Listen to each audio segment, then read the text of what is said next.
打一弹，来，我给你看。我这个啊，就是在降速的时候，降到20-30的时候，好像磨那种声音，它没有那种声音，是不是这个声？是吧？这声音不用修，这是变速箱里边的齿轮箱，不是轴承。双离合的箱子就有这个缺陷，这是轻微磨损，一点问题都没有。赶紧回家，你也不用修，你也坏不了，明白吧？我多了不敢说，你在10万公里之内你是坏不了的。其实已经跑到13万。对，你再跑10万也怎么样？高速没有，就低速有。啊，对。对，所以说你不要管它，没事。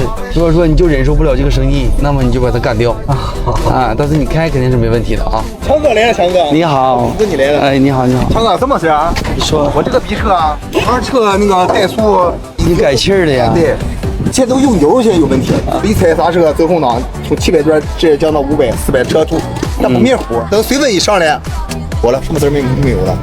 气门磨损了，就绑机上啊。对，你改气儿以后气门烧蚀磨损。以前它不讲是吧？以前是它没磨损，它讲以前啊，你只要用气儿车，气门口就会磨损。那现在烧气儿也挺好，一点毛病没有。对，都说跑60-70万也没存在说气磨损的问题。出租车的发动机和你这发动机不一样，气门口是改的。我告诉你有2个问题哈，第一，把气门重新演一下，调整一下间隙，把喷油嘴清洗一下，这问题就能解决。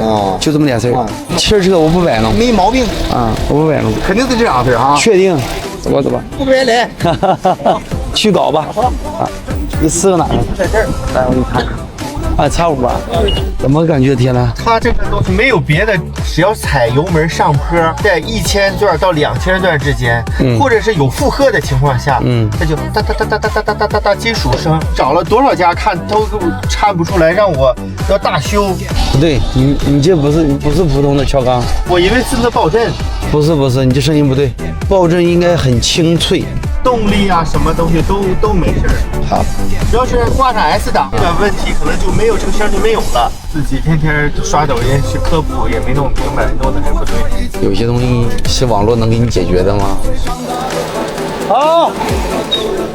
好了，飞轮响啊，取后飞轮，抽时间修吧。下一台是谁？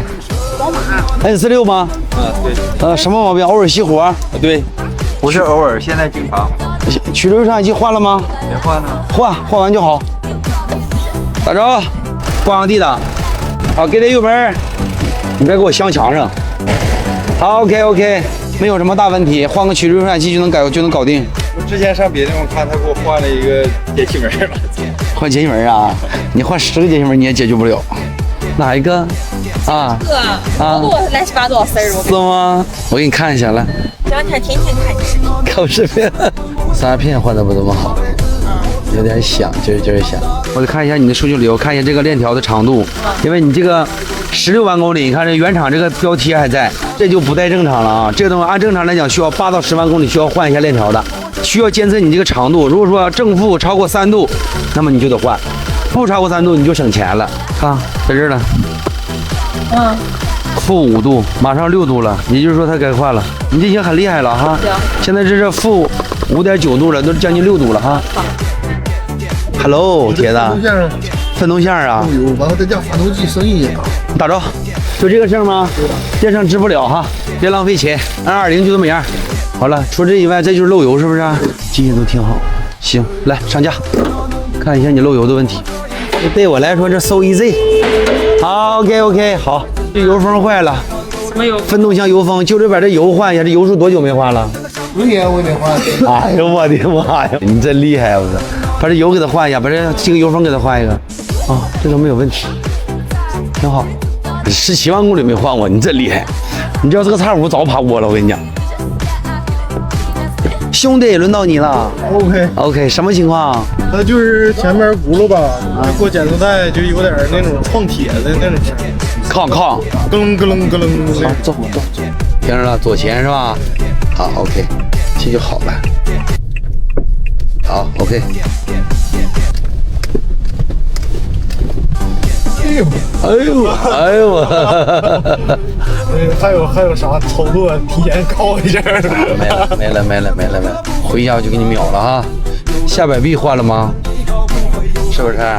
你懂哈。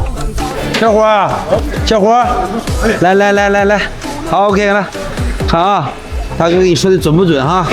看着没？都好掉了。哦，看明白了吗？好，换了就好了哈。好了，OK 了，发一个左侧的下球头。好了，上网店找你说你没在那儿，你就干这儿了。你告诉我什么情况不是40迈的时候感觉摆。 ？40迈到60迈的时候啊。对，但是我大概我先形容一下子吧。换完减震器之后，内球笼胶套掉了，他把内球笼胶套给我拿来清理一下之后，重新上的油，又插回去之后就出现那种情况。那就是球笼。我告诉你为什么？由于内球笼抽出来以后，3个珠粒滚珠磨损的程度不一样，你换了位置，所以导致你内球笼失去了稳定性。这个动平衡不好之类的。对，它主要就是磨损的角度不对。先回家，这不用试了，这就是内球笼啊，刹车盘漂。但是我这机脚我自己都知道它抻了，你看吧，它都贴上了，它共振它可不共振吗？ No，这个机脚它螺丝卸错了啊，这螺丝的条，它搞错了啊，这机脚我给你调一下，就共振就轻了啊。大妈，这螺丝没上啊，这螺丝没上，我的天哪！螺丝没上啊，兄弟。还得这专业呀，兄弟，太专业了，不白来。不白来，就调这一个螺丝我都不白来。真的。